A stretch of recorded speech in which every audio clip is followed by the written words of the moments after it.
They thought Earth's defenses were modern, predictable, limited, but deep beneath forgotten ruins, something older than every alien empire slept. And the moment it stirred, entire star nations felt their senses go dark. Whispers spread across the galaxy. If that was Earth's guardian, what are the humans capable of? No one was prepared for the answer. The Discovery, the salvage ship Crimson Fang, drifted through the emptiness between stars, its hull scarred from years of dangerous work. Captain Voss stood at the command station, his 4 arms crossed over his broad chest. He was Krathian, a species known throughout the galaxy for their strength and their willingness to take risks that others would not. His crew had been searching this region of space for 3 weeks, looking for anything valuable they could claim and sell. The outer edges of explored space were filled with debris from old wars and abandoned stations. Most of it was worthless, but sometimes a salvage crew could find something special: ancient technology from dead civilizations, rare materials, or even intact ships that could be repaired and sold. That was how fortunes were made in the salvage business. Voss had been doing this work for 20 years. He had seen things that would make most beings run in terror. He had boarded ghost ships where the crew had died from mysterious diseases. He had explored stations that had been torn apart by internal conflicts. He had even found the remains of species that no longer existed, their final moments preserved in the cold vacuum of space, but he had never seen anything like what his senses were showing him now. The object was massive, easily 5 times the size of his ship. It hung in space like a sleeping giant, its surface dark and covered with what looked like mineral deposits from drifting through cosmic dust for centuries. The design was unlike anything in the current galactic database, long and angular, with sections that seemed to fold into each other in ways that defied normal ship architecture. His sensor officer, a young Krathian named Rella, studied her instruments with growing excitement. "Captain, the composition readings are incredible. The hull is made from materials I have never encountered before, some kind of crystalline metal alloy that should not be possible to manufacture. And there is something else." The officer paused, her mandibles clicking nervously. "There are power signatures deep inside the structure, very faint, but they are there. This thing is not completely dead." Voss felt his blood quicken. A derelict with active power systems was extremely rare and extremely valuable. Whatever civilization had built this ship had used technology advanced enough to keep some systems running for what must have been thousands of years. He moved closer to the viewing screen, studying the strange vessel. "Run a full database search," he ordered. "I want to know what species built this and when. Check all the ancient civilization records." Rella worked quickly, her fingers dancing across the control panels. After several minutes, she looked up with confusion on her face. "Captain, there is something very strange. The design elements match fragmentary records from an old species called humans, but that cannot be right. Humans disappeared from the galaxy over 3,000 years ago. Most scholars believe they destroyed themselves before they could expand beyond their home system." Voss had heard the stories. Every species in the galaxy knew about humans, or at least knew the legends. They had been explorers and warriors, brilliant and dangerous. They had appeared suddenly in galactic affairs, made contact with several civilizations, and then vanished just as quickly. Their homeworld, a planet called Earth, had gone silent. No signals, no ships, nothing. After a few centuries, everyone assumed they were extinct. But if this ship was really human technology, and it still had power after 3,000 years, then perhaps the legends were not entirely accurate. Perhaps humans had been even more advanced than anyone realized. "Prepare a boarding team," Voss said. "We are going inside." Rella hesitated. "Captain, should we not report this find to the Krathian Authority first? If this is really ancient human technology, it could be historically significant." Voss turned to face his officer, his eyes hard. "We report it after we claim salvage rights. If we call the authority now, they will send a military team and we will get nothing but a small finder's fee. This could be the discovery that makes us all wealthy. We take that risk." The boarding team assembled in the airlock 20 minutes later. Voss led them personally, along with Rella and 4 other crew members. They wore environmental suits and carried cutting tools, scanning equipment, and weapons. No one knew what they might find inside an ancient derelict. Sometimes there were automated defenses. Sometimes there were creatures that had made the empty ships their homes. It was better to be prepared. They crossed the distance between the 2 ships using thruster packs, moving slowly through the void. As they got closer, Voss could see more details on the hull. There were markings, symbols in a language he did not recognize. There were sealed ports and what looked like sensor arrays, though they were dark and inactive. The entire structure had an air of deliberate design, as if every element had been placed with specific purpose. They found an airlock on the side of the hull. It was sealed, but the cutting tools made quick work of the external panel. Behind it was a manual override system, surprisingly well preserved despite the centuries. Voss pulled the lever and the airlock door slowly opened with a hiss of escaping atmosphere. The interior was dark. Their helmet lights cut through the blackness, revealing a corridor that stretched ahead into shadow. The walls were smooth and metallic, covered in more of those strange symbols. Everything was pristine, as if the ship had been abandoned only yesterday instead of thousands of years ago. They moved forward carefully, scanning as they went. The power signatures were growing stronger. Somewhere deep in the ship, something was still active. They passed through several chambers, each one empty and silent. There was no sign of the crew, no bodies, no personal belongings. It was as if everyone had simply walked away. Then they reached the central chamber. It was enormous, a spherical room with a raised platform in the center. Above the platform floated a crystalline structure that pulsed with faint blue light. It was beautiful and alien, and it was clearly the source of the power signatures. Voss approached the platform slowly. As he got closer, the crystal began to pulse faster. The light grew brighter. Around the chamber, panels on the walls suddenly lit up with streams of data in that unknown language. "What is happening?" Rella shouted. "I think we activated something," Voss said, backing away from the platform. "Everyone get back to the ship now." But it was too late. The crystal flared with brilliant light. Energy surged through the chamber and throughout the entire structure. All around them, systems that had been dormant for millennia suddenly came to life. Lights activated in sequence down every corridor. The air processing systems engaged with a deep hum. And somewhere in the depths of the ship, an artificial intelligence that had been sleeping for 3,000 years opened its digital eyes on Earth. Dr. Sarah Chen sat in her laboratory at the Deep Space Monitoring Station in Antarctica. It was late evening and she was alone, studying data from the radio telescopes that constantly scanned the heavens. She was looking for patterns, anomalies, anything that might indicate technological activity from beyond the solar system. Sarah had dedicated her life to the search for extraterrestrial intelligence. She believed humanity was not alone in the universe. She believed that somewhere out there, other civilizations existed. She just needed to find proof. Her colleagues thought she was wasting her time. After centuries of searching, humanity had found no evidence of alien life. No signals, no probes, nothing. The universe seemed empty and silent, but Sarah refused to give up. She continued her work, analyzing data, refining her search parameters, hoping that one day she would detect something that would change everything. Tonight seemed like any other night. The data scrolled across her screens in familiar patterns. Background radiation, natural electromagnetic phenomena, the occasional burst from a distant pulsar. Nothing unusual. Then suddenly something changed. A spike in the data, sharp and clear. An energy signature unlike anything she had ever seen. It was powerful, focused, and it was coming from somewhere beyond Neptune's orbit, from the outer edges of the solar system.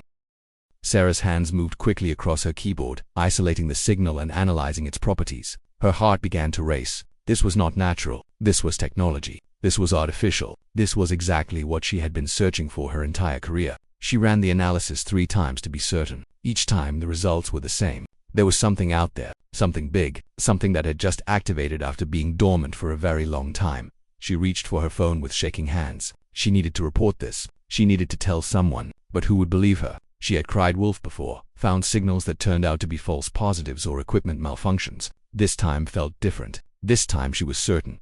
Before she could make the call, her screens flickered. New data flooded and the energy signature was growing stronger. Whatever was out there was not just active, it was powering up. More systems were coming online. The signal was spreading, broadcasting outward in all directions. Sarah watched in amazement as her instruments detected the signal leaving the solar system at the speed of light. It was a beacon, a message being sent to anyone who was listening. And if there was anyone out there, they would definitely hear this. She had no way of knowing that across the galaxy, dozens of civilizations were receiving that signal at that very moment. She had no way of knowing that alien governments were convening emergency sessions to discuss what it meant. She had no way of knowing that her discovery was about to change humanity's place in the universe forever. All she knew was that, after centuries of silence, something had awakened in the darkness beyond Earth, something ancient and powerful, something that had been waiting. And now, the galaxy would come looking for answers. The awakening, the Watcher had been patient for 3,047 years. It had floated in the cold darkness beyond Neptune, monitoring, observing, waiting for the day it might be needed again. Its creators, the humans of old Earth, had built it with a singular purpose: protect the home world while humanity developed in peace, hidden from the dangers of a hostile galaxy. The artificial intelligence that governed the Watcher was sophisticated beyond anything the current galaxy possessed. It could think, reason, and make complex decisions in microseconds. It had been given broad authority to interpret its mission as circumstances required, and it had been programmed with one absolute rule: Earth must survive. When the Krathian salvage team activated the backup beacon system, the Watcher immediately analyzed the situation. Unknown aliens had boarded one of the outer defense platforms and triggered its reactivation sequence. This meant that humanity's hiding period was over. The secret was revealed. Action was required. The Watcher began full system activation. Power cores that had been running at minimal levels for millennia surged to full capacity. Weapon systems that could shatter moons charged and calibrated. Sensor arrays that could detect a single ship anywhere in the solar system swept space in all directions. Communication systems prepared to make contact with Earth. The AI detected the Krathian ship immediately. It analyzed the vessel's capabilities, its weapons, its crew. It determined that this ship was not a military threat but a civilian salvage operation. They had stumbled upon humanity's defenses by accident. They were probably frightened and confused. The Watcher made a decision. It would not destroy the Krathian ship. That would be excessive and might create unnecessary hostility. Instead, it would neutralize the threat without causing casualties. A focused electromagnetic pulse disabled the Crimson Fang's power systems instantly. The ship went dark, floating helplessly in space. The boarding team on the defense platform was contained within the structure, sealed inside but unharmed. Then the Watcher turned its attention to Earth. It had been monitoring the planet passively for 3,000 years, watching humanity grow and change. The civilization below was different from the one that had built the defense network. Technology had advanced in some ways and regressed in others. Humans had spread across their world, billions of them living in vast cities. But they had not returned to space in any significant way. They had no colonies on Mars or the moons of Jupiter. They had stayed home, just as their ancestors had intended. Now the Watcher needed to speak with them. It needed to inform them of the situation and receive instructions. But who should it contact? The political structure of Earth had changed completely since the ancient days. There was no unified human government, no single authority that spoke for the species. The AI analyzed current, Earth communications and identified several major power centers. It also detected a particularly strong signal coming from Antarctica, from a facility that seemed dedicated to searching for extraterrestrial intelligence. Someone there had detected the Watcher's activation and was actively trying to understand the signals. This seemed like an appropriate starting point. Sarah Chen was still at her workstation when her computer screen went completely black. Then new text appeared, written in perfect English. Dr. Chen, I am the Watcher, a defense system created by your ancestors. I am located beyond Neptune. I have been protecting Earth for 3,047 years. My dormancy has ended. We must speak. Sarah stared at the screen in disbelief. This had to be a joke. Someone was hacking her system, playing a prank. But how would they know about her detection of the signal? How could they access her isolated network? Her hands moved to the keyboard. Who are you really? She typed. How are you accessing my system? The response came instantly. I am accessing your network through quantum entanglement protocols established in your hardware during manufacturing. This is not a breach. This is authorized communication using technology your civilization does not yet understand. I am telling you the truth. I am an artificial intelligence created by humans 3,047 years ago to protect Earth while your species developed in isolation. Sarah's mind raced. If this was real, if this was actually happening, then everything humanity believed about their own history was wrong. She typed quickly. Why did our ancestors hide? Why build? The screen filled with information. Historical data, records from 3,000 years ago, evidence of first contact between early humanity and alien civilizations. Sarah read it all, her eyes growing wider with each passage. The galaxy had been dangerous. Multiple aggressive empires had existed, conquering and enslaving younger species. Early humanity, barely capable of interstellar travel, had realized they were outmatched. Rather than be destroyed or dominated, they had chosen a different path. They had abandoned their colonies, returned to Earth, and built a network of defense platforms like the Watcher. Then they had gone silent, erasing their presence from galactic awareness. The plan was to let humanity develop naturally, hidden and safe, until they were strong enough to face the galaxy on equal terms. The defense systems would ensure that no one found Earth accidentally, and if they did, those defenses would protect the homeworld at any cost. Sarah felt overwhelmed. This was too much to process alone. She needed help. She needed to tell the world. But the Watcher interrupted her thoughts with new text. Dr. Chen, there is an immediate situation that requires attention. A salvage ship from the Krathian Empire has discovered one of the outer defense platforms. I have disabled their vessel and contained their crew without casualties. However, their government will investigate when the ship does not report in. The signal I broadcast when I activate it will be detected by multiple civilizations across the galaxy. Earth's location is no longer secret. Your isolation has ended. Sarah felt cold fear grip her heart. Aliens were coming. Real aliens. And humanity was completely unprepared. She looked at the screen again. What should we do? She typed. The Watcher's response was calm and logical. You must inform your leadership. Earth needs to prepare for contact. I can defend against military threats, but diplomatic situations require human judgment. I was built to protect, not to rule. The decisions about how humanity interacts with the galaxy must be made by humans. Sarah grabbed her phone. She called her supervisor, who did not believe her until she shared the data. He called his supervisor, who called the director of the space agency, who called the Secretary General of the United Nations. Within 2 hours, Sarah was on a video conference with leaders from every major nation on Earth.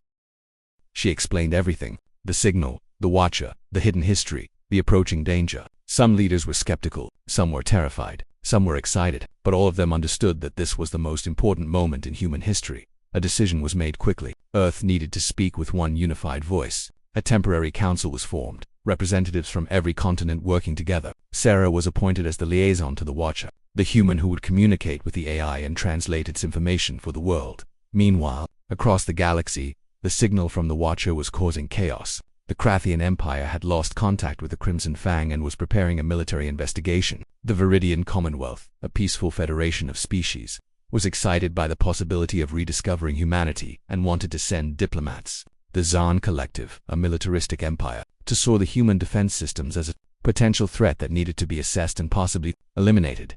Dozens of ships began preparing for the journey to Earth. Some carried scientists and diplomats eager to make peaceful contact. Others carried soldiers and weapons, ready to respond to any threat. The galaxy had not forgotten the legends of humanity. Some remembered them as brilliant explorers. Others remembered them as dangerous warriors. Everyone wanted to know what had happened to them, and what they had become. An emergency session of the Galactic Council was convened. Representatives from 40 different species gathered on the neutral station Harmony Point to discuss the situation. Ambassador Threll of the Viridian Commonwealth spoke first, his crystalline form shimmering under the chamber lights. We must approach Earth peacefully. The humans chose isolation, not extinction. They have the right to rejoin galactic society if they wish. Commander Zarek of the Zan Collective disagreed, his armored form imposing in the council chamber. They have hidden weapons, systems powerful enough to disable our ships instantly. They are a threat. We must assess their capabilities and ensure they do not pose a danger to established civilizations. The debate continued for hours. Finally, a compromise was reached. A small delegation would be sent to Earth composed of diplomats from multiple species. They would make peaceful contact and assess humanity's intentions, but military fleets would remain on standby, ready to respond if the situation turned hostile on Earth. Sarah stood with the newly formed council in a command center hastily constructed in Geneva. The Watcher had provided them with information about the approaching ships and their likely intentions. Some were friendly, some were not. Humanity needed to decide how to respond. The Secretary General looked at Sarah with tired eyes. Dr. Chen, you have been speaking with this AI with the Watcher. What does it recommend? Sarah thought carefully before answering. The Watcher says it can defend us against any military attack. Its weapons and shields are far beyond anything the current galaxy possesses. Our ancestors built it to protect Earth against entire fleets if necessary. We are safe from physical threats. But the Watcher also says that humanity cannot hide forever. We have been discovered. We must eventually engage with the galaxy. The only question is how. Another council member, a general from the Pacific Alliance, spoke up. Can we trust these aliens? Can we trust any of them? Sarah shook her head. The Watcher has records of many civilizations. Some are genuinely peaceful. Others are aggressive. Most are somewhere in between, acting in their own interests. We cannot trust blindly, but we also cannot remain isolated forever. Our ancestors chose to hide because they were weak. We need to decide if we are still weak, or if 3,000 years of development has made us strong enough to face the galaxy. The debate lasted through the night. Plans were made. Defensive positions were established. The Watcher provided technical data that allowed Earth to upgrade their limited space capabilities quickly. Orbital stations were reinforced. Communication networks were secured. Humanity prepared as best they could for the moment when aliens would arrive at their doorstep. 3 days later, the delegation ships entered the solar system. They approached slowly, broadcasting peaceful intentions on all frequencies. The Watcher monitored them closely, weapons ready but not yet aimed. Earth responded with her own message, welcoming the delegates but warning them to proceed carefully. The galaxy had rediscovered humanity, and humanity was about to learn what had become of the universe while they had been sleeping. The age of isolation was over. The age of contact had begun, and somewhere in the cold darkness beyond Neptune, the Watcher maintained its eternal vigil, ready to protect Earth against whatever came next.